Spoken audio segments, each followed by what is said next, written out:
wait upon the Lord. Glory in the Lord. All worshippers of God, rejoice. Search for him and for his strength, and keep on searching. Psalm chapter 105 verse 3 and 4. Jerome, one of the early Christians, said, "Ignorance of the Bible means ignorance of Christ." Job once said, "I have esteemed the words of his mouth more than my necessary food." Jeremiah said, "Thy words were found and I did eat them. And thy word was unto me the joy and rejoicing of mine heart." To read the Bible one needs a quiet time. Christian students often ask, how do you maintain your spiritual high? What do you do on a daily basis?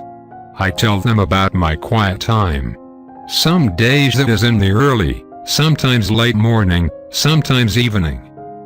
Without it, my Christian life would be a wilderness. Isaiah said, "They that wait upon the Lord shall renew their strength. They shall mount up with wings as eagles, they shall run, and not be weary, and they shall walk, and not faint." Isaiah 40:31. So gain the strength of eagles, as the prophet suggested. Set a time each day when you can spend a few minutes alone with God. Prayer for the day.